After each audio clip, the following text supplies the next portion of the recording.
Hello, my name is Ron Mertens from the MicroLED Industry Association and from microledinfo.com. Thank you for tuning in to my talk today. So today's lecture will focus on the current state of the MicroLED market and industry towards the end of 2022. We'll also discuss the future potential of MicroLED display technologies, and finally I'll introduce the MicroLED Industry Association. MicroLED technology is still immature, and producing MicroLED displays is still very expensive. We are simply not ready yet for mass production for consumer devices.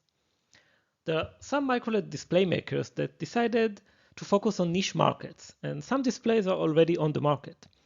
The most immediate markets for MicroLEDs are large format displays or TVs, wearables, and also microdisplays for AR or VR. It seems likely that the next steps will be made in transparent displays and also in automotive displays. So let's begin with large format displays. Several companies, including brands such as LG, Samsung, and Sony, have been offering these large tiled MicroLED TVs for several years now. These screens offer high quality and a custom design, but the costs are still very high, over $100,000 for each display. Clearly not for consumer adoption yet. And as of 2022, only a handful of such displays are sold each year.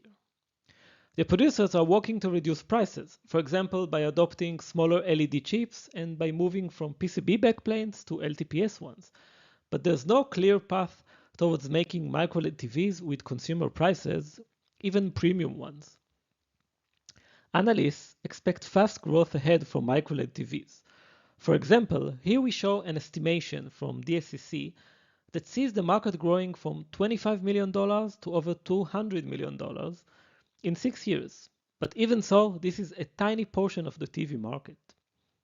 We remember the OLED TV market in the early years that in 6 years went from early commercialization by LG and Samsung to a $2.5 billion market in 6 years. MicroLEDs are forecasted to make this in a much longer time frame. And I think mostly that's because the commercialization of TVs started very early, maybe too early. In this slide, I show two examples of very large MicroLED TV installations. On the top left, you can see a 216 square meter display with 250 million pixels. This was produced by Layout together with Epistar. On the bottom right, there's a Sony installation in Yokohama, Japan, of a 16K display, 19 meters by 5.5 meters.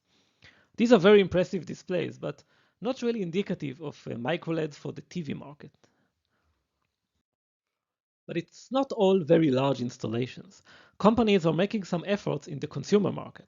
For example, LG has released MicroLED TVs under the MAGNIT brand, and its latest display is a 136-inch 4K display for residential use. These are very good displays, excellent displays, but prices are estimated at over $100,000 for even the smallest one. So still far out of pocket for most consumers. These are ultra premium products.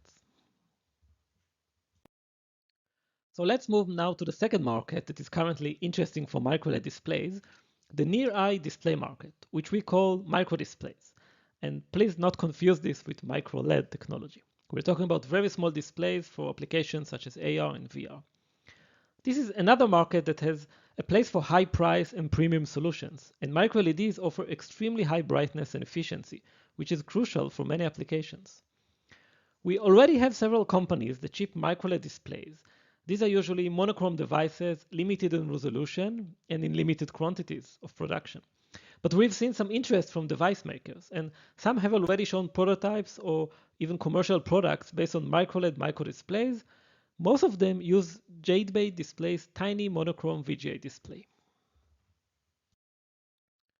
The final market we'll discuss today is the wearables market.